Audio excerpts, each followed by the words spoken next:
नमस्कार दोस्तों, आज हम बात करेंगे दिल्ली सरकार के उन पहलुओं पर जो अक्सर छुपाए जाते हैं। पिछले 5 साल के दिल्ली सरकार ने जो वादे किए थे, क्या वे पूरे हुए?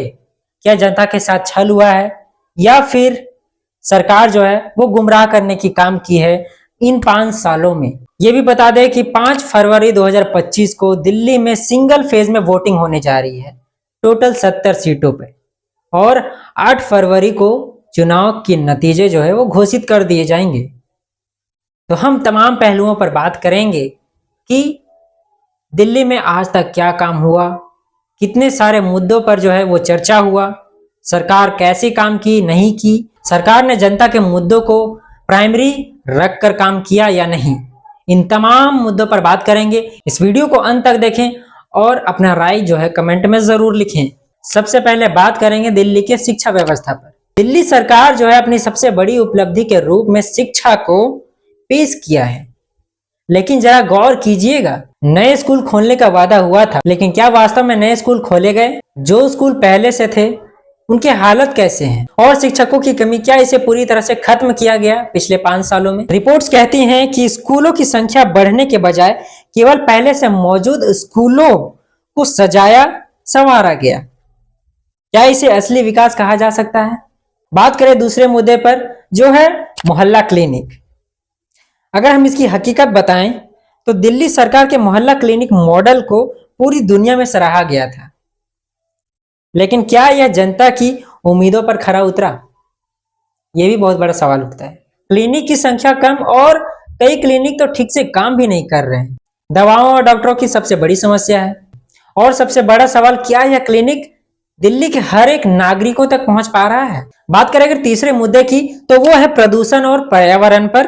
तो इसमें तो पूरी तरह से फेल रही है दिल्ली सरकार। सरकार ने दावा किया कि ग्रीन दिल्ली अभियान से दिल्ली जो है वो सुधरेगा, लेकिन सच क्या है? प्रदूषण नियंत्रण करने के नाम पर सिर्फ योजनाएं बनी, काम कुछ नहीं हुआ।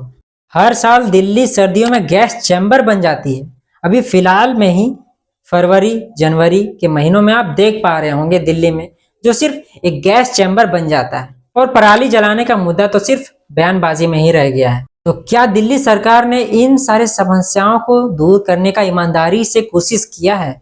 आप विचार करिए। अगला है रोजगार और विकास के झूठे वादे। तो दिल्ली ने रोजगार के कई सारे वादे किए, लेकिन सच क्या है, हकीकत क्या है? नए रोजगार देने के बजाय बेरोजगारी दर और बढ़ी। स्किल डेवलपमेंट प्रोग्राम सिर्फ कागजों तक ही सीमित रह गई, और छोटे व्यवसाय एमएसएमई को बढ़ावा देने के लिए कई सारी योजनाएं लाई गई, लेकिन वह सिर्फ कागजों तक ही सीमित रह गई और बुरी तरह से असफल रही। तो क्या ये वादे सिर्फ जनता को लुभाने तक ही सीमित हैं?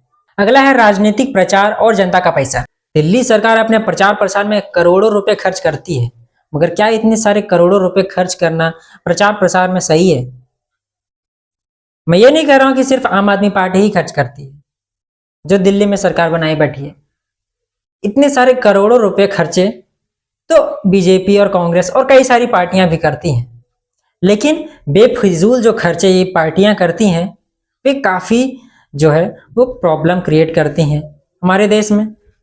इतने सारे पैसे जो इलेक्शन में खर्च होते हैं, इन पैसों से कई सारे डेवलपमेंट के काम किए जा सकते हैं हमारे देश में, अगर इन नेताओं की इच्छा हो तो। मगर क्या ही कहेंगे, इंटेंशन तो होते नहीं है इन लोगों के।